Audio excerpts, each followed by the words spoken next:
Putin வந்து அணுகுண்டுகளை பயன்படுத்தலான்ற நிலைமையில் கூட இருக்கு. அணுகுண்டை தூக்கி போட்டோம்னா மொத்தமாக முடிச்சுக்கணும். அப்புறம் கெஞ்சி கூத்தாடி புது போப்பு அமெரிக்காக்காரர் அவரை கூப்பிட்டு பேசி ஈஸி தடுத்து வச்சுருக்காங்க. அப்படின்ற மாதிரி இருக்கும்போது தான் கீவில் வந்து முந்தா நாள் நைட்டு பயங்கரமான தாக்குதல். முந்தா நாள் நைட்லாம் தீபாவளி பட்டாசு போட்ட மாதிரி பேலஸ்டிக் மிசைலை வச்சு அடின்னு அடித்து அலற விட்டு கீவ் மக்களை, கீவ்ன்றது தலைநகரம், உக்ரைனோட தலைநகரம், அதே அலற விட்டாங்க. கிட்டத்தட்ட 400 ட்ரோன் அடிச்சிருக்காங்க. இந்த 400 ட்ரோனில் 350 ட்ரோனை தடுத்திருந்தா கூட இந்த ட்ரோனுக்கு இடையில பேலஸ்டிக் மிசைல் அது இதுன்னு போட்டு அடித்து நாசம் பண்ணிட்டாங்க. உக்ரைனில் வந்து ஆயுத தயாரிப்பு மட்டும் இல்லாமல் உக்ரைன் வந்து ஒரு சைத்தான் நாடு. பல தீவிரவாத குழுக்களுக்கு உலகம் பூரா இருக்கக்கூடியது.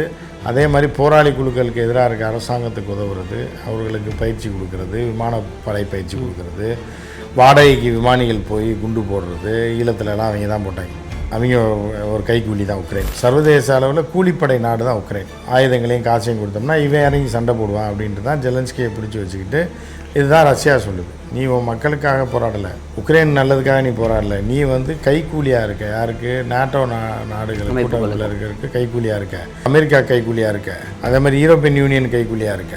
இதை விட்டு நீ வெளியில் வரலன்னா உன்னை காலி பண்ணிடுவோன்னு சொல்லி தான் இந்த இதை ஆரம்பித்தது. அது அப்படியே போச்சு. இப்போ வந்து என்ன பண்ணுறாங்கன்னா அமெரிக்கன் ட்ரோனு, அமெரிக்க ஆயுதங்களை, வெடிகுண்டுகளை வைத்து தான் ரஷ்யாவில் தாக்குதல் நடத்தியிருக்காங்க. சார் வணக்கம் சார். வணக்கம் தான். ஆப்ரேஷன் ஸ்பைடர் வெப்பா அந்த ஆப்ரேஷன் தொடங்கியதான் இந்த ரஷ்யா உக்ரைன் ஒரு இராணுவ நடவடிக்கையாகத்தான் போச்சு.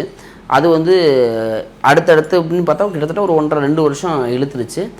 உக்ரைனும் இவ்வளோ தாங்குறாங்களே. ஏன்னா ரஷ்யா ஒரு பலம் பொருந்திய நாடுங்கும் போது உக்ரைன்லாம் ஒரு செகண்டில் காலி பண்ணிடுவாங்க. ஜெலன்ஸ்கியை தூக்கிட்டு வந்துச்சு அப்படின்னா இப்படியெல்லாம் பேசும்பொழுது 2 வருஷம் கிட்டத்தட்ட நகர்ந்து போயிடுச்சு. திடீர்னு பார்த்தா உக்ரைன் வந்து ஒரு பேச்சுவார்த்தையில் ஒரு முடிவு கொள்ளாங்கும் போது உக்ரைன் ஒரு தாக்குதல் நடத்துகிறாங்க. பதிலடியாக ரஷ்யா ஒரு கொடூர தாக்குதலை அரங்கேற்றி இருக்கிறாங்க அப்படிங்கிற செய்தி தான் வருது. அந்த விஷுவல்ஸுமே பார்க்குறோம். இது அடுத்த கட்டமாக எதை நோக்கி பயணிக்க போகுது? அந்த தாக்குதலுடைய பின்னணி கொடுத்து சொல்லுங்கள் சார். இது அடுத்த கட்டமாக எதை நோக்கி பயணிக்க போகிறதுனா, எப்படி ரஷ்யாவை சொரிஞ்சு விட்டுவிட்டாங்க. முதல்ல வந்து இது வந்து இராணுவ நடவடிக்கைன்ற பேரில் உக்ரைன் பார்டரில் கிரீமியா இந்த மாதிரி இடத்துல, அதோடைய இடத்துல சில இடங்களை உள்ளே தாண்டி எப்படி சைனா நம்ம முதல்ல உள்ளே புகுந்து மாவட்டம்லாம் அமைச்சானோ அவனே போட்டுக்கிட்டான். அந்த மாதிரி அவங்க என்ன மாவட்டம் கூட அமைக்கலை, உள்ளே புகுந்து கொஞ்சம் இடங்களை பிடிச்சி வச்சுட்டு சண்டை போட்ட போர் வீரர்கள், தரைப்படை, ஏன்னா அது கடல் கிடையாது, தரை பார்டர் தான். அதனால் அட்டாக் பண்ணதில் கிட்டத்தட்ட ஏகப்பட்ட பேர் செத்து போயிட்டாங்க. ஆயிரக்கணக்கான உக்ரைன் வீரர்கள் செத்துட்டான், ரஷ்ய வீரர்கள் செத்துட்டான். ரஷ்யா என்ன பண்ணிச்சு, நம்ம ஆள் சாகக்கூடாதுன்னு ரிட்டையர் ஆனவனை பூரா வேலைக்கு எடுத்து இளைஞர்கள் செத்துறக்கூடாது, 18 வயசு 20 வயசில் சாகிறான் அப்படின்ட்டு ரிட்டையர்ட் ஆகி 40 வயசு ஆயிடுது இல்லை, 35 வயசு 40 வயசு ஆர்மிலேருந்து ரிட்டையர்ட் ஆகிறான்ல, அது ஒரு கூலிப்படம் மாதிரி வேறு எடுத்து கூலிப்படம் மாதிரி ஒன்று வச்சு அந்த பிரிகோஜன் பேசினமே சார். ஆமாம், அது ஒரு பக்கம் ஒரு போயிட்டுருக்கு. அது போக கூலிப்படைகளை வைக்கிறது, இந்தியாவிலேருந்து குளத்து வேலைக்கு போகிறவங்களாம் கூப்பிட்டு யூனிஃபார்ம் மாட்டி குண்டு எடுக்கிறதுக்கு, குண்டு துடைக்கிறதுக்கு, இந்த மாதிரி சில்லற வேலைக்கெல்லாம் நம்ம ஆட்களை பயன்படுத்த வேணாம்.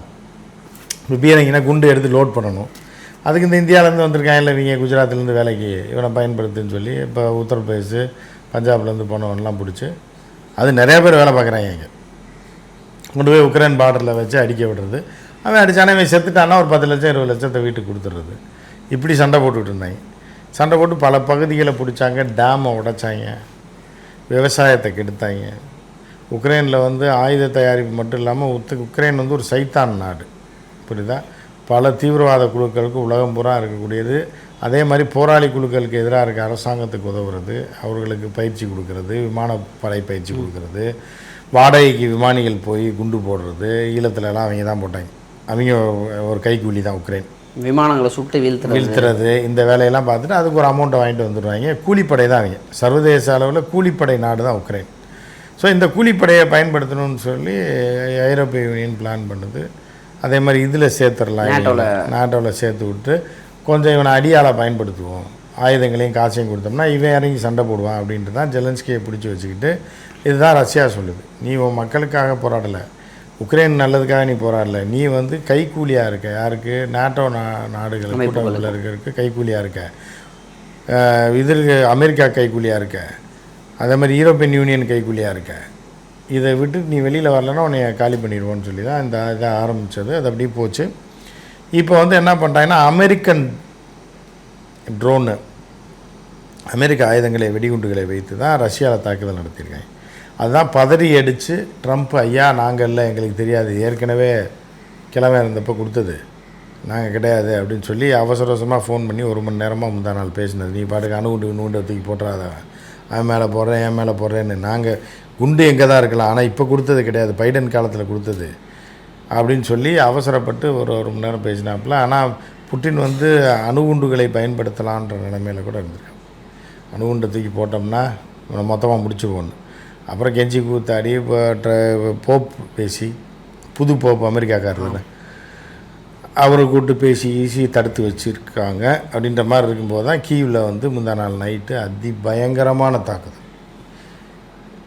இந்த போர் ஆரம்பித்ததுலேருந்து இப்படி ஒரு தாக்குதலை தலைநகரில் கீவில் நடத்தலை.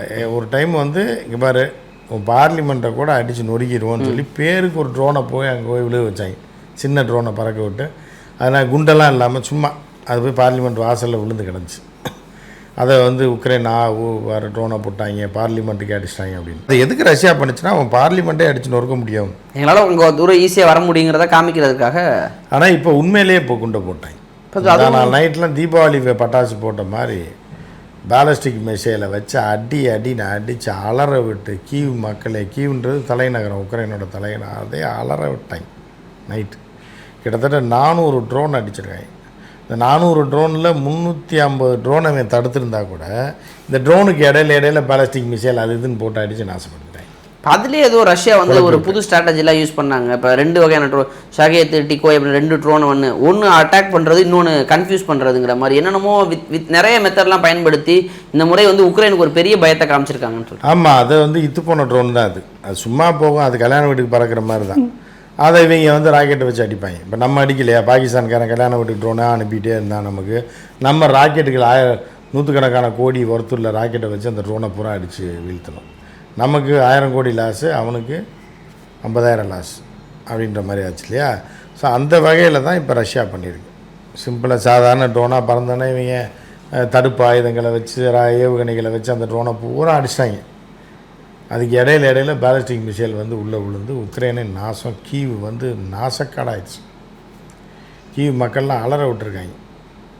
மக்கள் அலற விட்டால் தான் ஜெலன்ஸ்கி அடங்குவார்னு சொல்லி மக்கள் போராட்டம் பண்ணுவான்ல, அடுத்து சொல்லுவான், நீ சண்டையை நிறுத்தியா, எங்கள் வாழ்க்கை நாசமாக போகுது அப்படின்றது. புரியுதா அவனுக்கு? இப்போ வந்து தக்லைஃப் படத்தை நிறுத்தினா திரிசா வாழ்க்கை நாசமாக போச்சு பாருங்கள், அந்த மாதிரி தான் இது.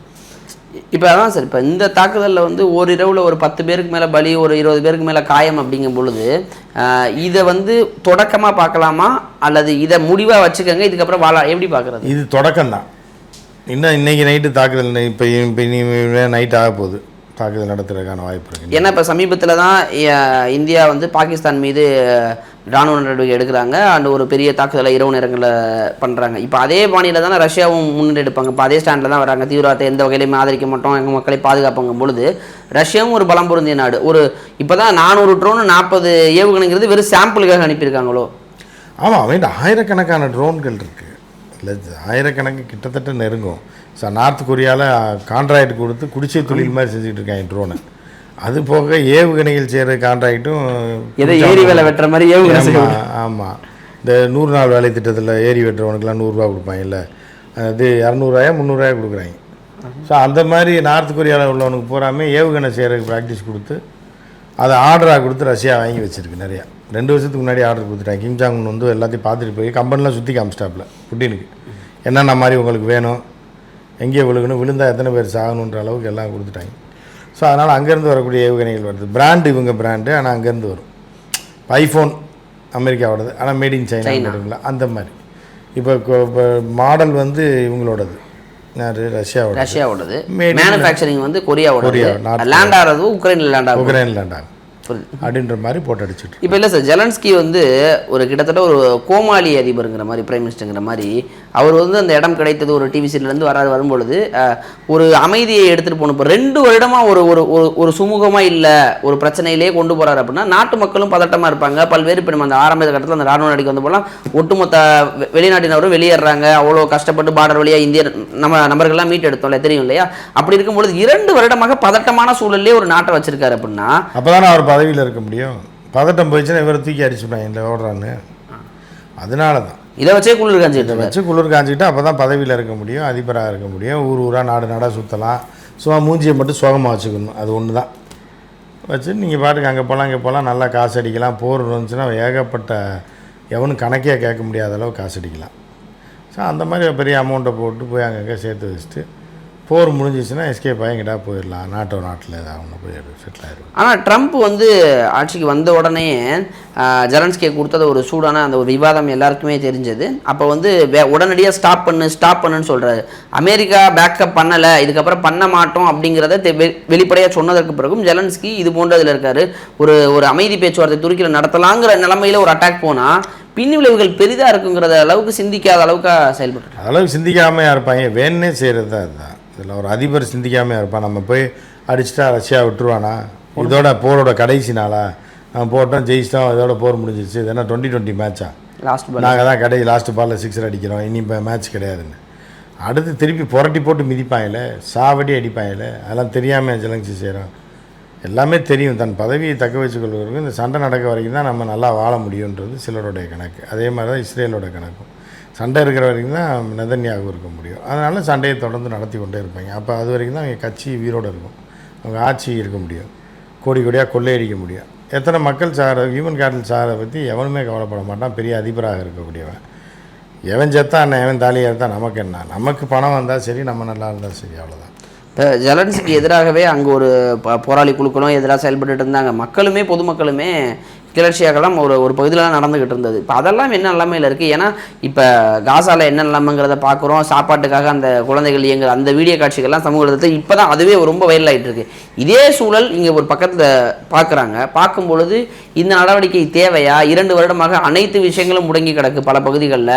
அப்போ தன் மக்களை காப்பாற்றுறேன்னு பேரில் தன் மக்களை அழிக்கிறதே அவர் தான் அப்படிங்கிற மாதிரி ஒரு பெரிய கிளர்ச்சி வர வாய்ப்பு இருக்கா?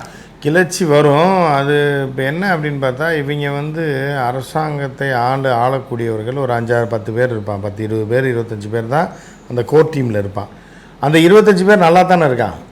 உக்ரைனில் போர் நடந்தான்னா, குண்டை போட்டான்னா, கீவில் குண்டை போட்டான்னா அவன் வீட்டில் குண்டு விழுகாது, புரியுதா? அவன் செட்டில் ஆகிருப்பான். ஃபாரினில் பணம் இருக்கும். ஜெலன்ஸ்கி பொண்டாட்டி, அவனுடைய குடும்பம், குழந்தையா குத்தியா எல்லாமே செட்டில் பண்ணியிருப்பான். லண்டனில் படிச்சுட்டு இருப்பாங்க, அமெரிக்காவில் இருப்பான், எல்லாம் இருப்பாங்க. போர் நின்று போச்சுன்னா அவன் தப்பிக்கு ஓடி போயிடும். ஒரு சிங்கிள் மேனாக குடும்பம் போய் அங்கே நல்லாயிருக்கும். செத்தவன் தான், வீடு போனவன் தான். இதுதான் வந்து உலக அளவில் இருக்கக்கூடிய இந்த மாதிரி டுபாக்கூர் தலைவர்களுடைய ஒரு இதுவே. எப்படி தலைவர்கள் அட்டாக் பண்ண மாட்டாங்க, அப்பாவி மக்களை போட்டு போடுவாங்க. பார்லிமெண்ட் அட்டாக் பண்ண மாட்டாங்க. அப்பாவி மக்கள் குடியிருப்பு பகுதியில் இப்போ குண்டை போட. ஜெலன்ஸ்கி எங்கே இருக்காருன்னு தெரியாதா? இல்லை ஆமாம் இருக்கா, தெரியும். இப்போ ஒன்றும் பண்ண மாட்டாங்க. ஜெலன்ஸ்கியை வந்து அடைய விட்டுக்கிட்டே இருப்பாங்க. ஜெலன்ஸ்கி மேலே கை வைக்கவே மாட்டாங்க. ஜெலன்ஸ்கியும் அப்படி சோகமாக நடிக்கிற மாதிரி நடிச்சுட்டு பெரிய அமௌண்ட் அடிச்சுட்டு ஆயுதங்களை வாங்குறது, விற்கிறது, அவங்க கொடுக்குற காசில் கமிஷன் அடிக்கிறது. இப்போ இப்போ நீங்கள் சொல்கிறதெல்லாம் இப்போ கூடிய சீக்கிரம் எப்படி அங்கங்கே சில புரட்சிகள் வருதோ அவருக்கு எதிராக ஒரு பிரச்சனை நடந்து சொத்துக்கெல்லாம் தொட்டு ஓடுறதுக்கு தான் அதிக வாய்ப்பு இருக்குது. அது குறுகிய காலத்தில் நடக்கும். நாட்டோ சப்போர்ட் பண்ணுறது, அமெரிக்கா சப்போர்ட் பண்ணுறதுனால படம் காட்டிகிட்டு இருக்காங்க. அந்த சப்போர்ட் இப்போ அமெரிக்கா சப்போர்ட்டை வாபஸ் வாங்கிருச்சு, பெருசாக செய்ய மாட்டேன்றாங்க. தொடர்ந்து இப்போ ரஷ்யா போட்டு அடிச்சுன்னா ஆட்டோமேட்டிக்காக ஜெலன்ஸ்கி வந்து தப்பி ஓடிட வேண்டியது. இப்போ கூடிய விரைவில் வந்து இப்போ ரஷ்யா மீண்டும் ஜெலன்ஸ்கி தப்பி ஓட்டம், ஹெலிகாப்டரில் பிரத்யேக காட்சிகள் அப்படின்னு சொல்லி கையில் இருந்த 2 சூட்கேஸ் எடுத்துகிட்டு போயிட்டு ஏற்கனவே பணத்தெல்லாம் அனுப்பியிருப்பாங்க. அங்கே கொடுக்குற பணத்தை அங்கேயே செட்டில் பண்ணியிருப்பாங்க, பண்ணிவிட்டு இது பண்ணிடுவாங்க. எனிவேஸ் இப்போ ரஷ்யாவுமே புதினோட நீங்கள் அந்த உளவு விஷயங்கள்லேருந்து பல விஷயங்கள் பிரமித்து பேசியிருக்கோம். அப்படி இருக்கும்போது இந்த உக்ரைன் விஷயத்தை மட்டும் ரொம்ப பொறுமையாக கையாளுறாரோ? இப்போ இந்தியா ஒரு அட்டாக் பண்ணுறாங்க, பார்க்குறாரு, சப்போர்ட் பண்ணுறாரு. அப்படிங்கும்போது யார்ட்டையும் உலக நாடுகளோட ஹெல்ப் இதெல்லாம் இவர் கேட்கல. பட் ஆனால் அவர் ரொம்ப ஸ்லோவாக கையாளுறாங்க. அதனால் ரஷ்யாவுக்கும் பெரிய இழப்பு இருக்குது. ரஷ்ய வீரர்களும் பல பேர் செத்துருக்காங்க, அதெல்லாம் மறைச்சிட்டாங்க. பல கூலிப்படைகளாக பல பேரை உள்ளே கொண்டு வராங்க. அவங்களே ரஷ்யாவுக்கு எதிராக திரும்புகிறாங்க. அப்புறம் அந்த பிரிகோஜன் மர்மமான முறையில் இறந்து போகிறாரு. இப்போ வந்து இந்த உக்ரைன் விவகாரத்தில் ரஷ்யாவிற்கும் கடந்த 2 ஆண்டுகளாக ஒரு பெரிய தலைவலி இழப்பு தலைவலி தான். ஆனால் அதையே ஸ்டாப் பண்ண மாட்டாங்கன்னா உக்ரைனுக்கு பின்னாடி ஒரு மிகப்பெரிய கூட்டமே, உலகமே உக்ரைன் பின்னாடி தான் இருக்குது. அந்த NATO, Russia, France, Germany, Italy, பிரிட்டன்னு எல்லாரும் அவனுக்கு சப்போர்ட் பண்ணுறாங்க, காசு கொடுக்குறாங்க. இத்தனை வல்லரசு நாடுகளும் ஒன்றா சேர்ந்து ரஷ்யா எதுக்கும்போது ரஷ்யா அதை பொறுமையாக தான் டீல் பண்ணும். இப்போ அது ஒரு பொறுமைக்கு ஒரு எல்லை உண்டுன்ற மாதிரி ஒரு கட்டத்தை தாண்டி போனதுனால இனி வந்து போட்டு பொழந்து எப்படியும் வந்து உக்ரைனுக்கு ஒரு பெரிய சேதத்தை ஏற்படுத்திடுவாங்க. இன்னும் 2 நாளில் ஆக்கிட்டாங்கன்னா அதுக்கப்புறம் அவன் அடங்கவில்லை என்றால் திருப்பி அடிப்பாங்க, அடக்கப்படுவார். நாட்டோ நாடுகள் பின்வாங்கணும் அப்படின்றது தான் புத்தினுடைய திட்டம்.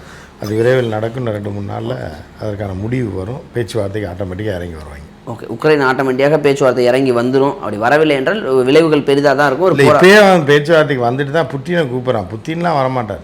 என்னோட எக்ஸ்டர்னல் அஃபேர்ஸ் மினிஸ்டரோ இல்லை இராணுவ அமைச்சரோ தான் போவாங்களே தவிர புட்டின்லாம் வந்து நேரடியாக உக்ரைனில் உட்காந்தோ ட்ரம்ப்கிட்ட உட்காந்தெல்லாம் பேச மாட்டாங்க. ஆனால் பேச்சுவார்த்தை நடக்கும், கூடிய விரைவில் நடக்கிறது. உக்ரைனுக்கு நடக்க நல்லது. பேச்சுவார்த்தை நடக்கலைன்னா உக்ரைன் காலி. Okay sir. ஏன்னா இப்போ கிட்டத்தட்ட 400 ட்ரோனு 40 ஏவுகணைங்கும் போது தாக்குதல் வீரியமாக இருந்துச்சு. அடுத்த தாக்குதலுக்கு தயாராகங்கிற மாதிரி ஒரு செய்தி வருது. இன்னொரு புறம் பேச்சுவார்த்தைக்கு தயாராகிறாங்க அப்படிங்கிற பல்வேறு செய்திகள் வருது. பொறுத்து வந்து பார்ப்போம் என்ன நடக்குதுன்னு. நேரம் கொடுத்ததற்கு நன்றி சார். வணக்கம்.